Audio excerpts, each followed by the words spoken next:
Hello friends, welcome to best English classes. मैं हूं प्रतीक तंवर और आज हम पढ़ रहे हैं श्री अरबिंदो की पोएम ट्रांसफॉर्मेशन का क्रिटिकल एनालिसिस।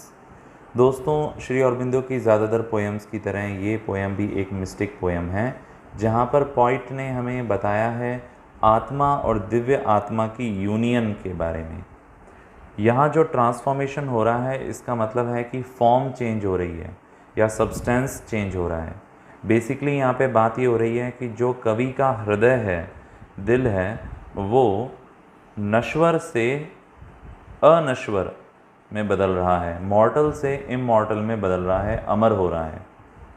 यहाँ पे कवि कह रहे हैं कि जो उसकी सांसें हैं यानी जो उसकी ज़िंदगी है वो एक नदी की धारा की तरह हैं और उसके जो सभी हाथ पैर हैं वो एक दिव्य आत्मा से भरे हुए हैं, डिवाइन स्पिरिट से। उसका दिल है जो समर्पित है आध्यात्मिक विचारों को और वो दीवाना हो चुका है इन आध्यात्मिक विचारों का। वो ऐसे ही दीवाना है जैसे कि कोई शराब पी के शराब के नशे में मस्त हो जाता है। उसके लिए ये दुनिया एक स्टेज है और जो दिन है पृथ्वी पर ये सब एक ड्रामा है जो तब से हो रहा है जब से उसका जन्म हुआ है। उसके सभी हाथ और पैर रोशन हो चुके हैं ईश्वर की आत्मा से और ये जो आत्मा है ये उसकी नसों को बदल रही है एक चैनल के रूप में जो कि कम्युनिकेट कर पा रहा है अब वो डिवाइन सोल से, दिव्य आत्मा से। और उसका दिल भर गया है परमानंद से। ये परमानंद उसको सांसारिक परमानंद नहीं है बल्कि दिव्य आनंद है।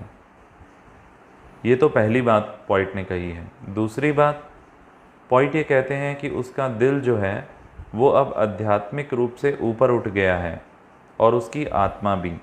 अब वो गुलाम नहीं रहा है अपने शरीर का बल्कि उसकी आत्मा अब गुलाम है प्रकृति की और दिव्य आत्मा की।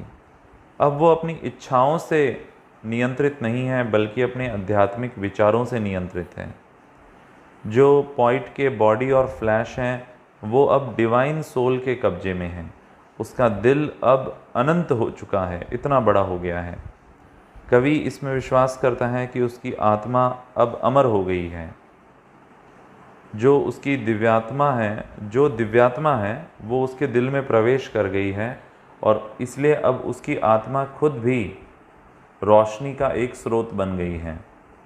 ऐसे मिस्टिक थॉट इस पोएम में बताए गए हैं कि अब वो अपने स्पिरिचुअल थॉट के अंदर हाईएस्ट स्टेज पे पहुंच गया है।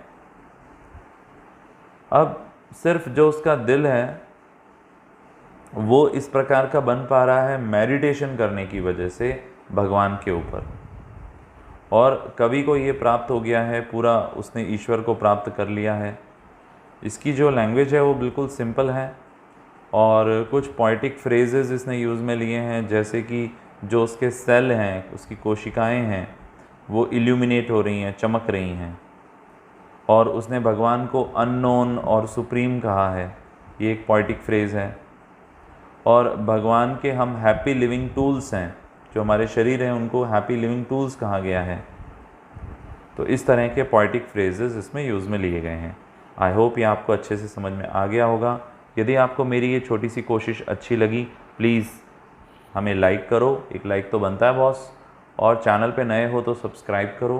कमेंट बॉक्स में अपना फीडबैक ज़रूर देना और अपने फ्रेंड्स के साथ, क्लासमेट्स के साथ इसे शेयर भी करना। Thank you so much.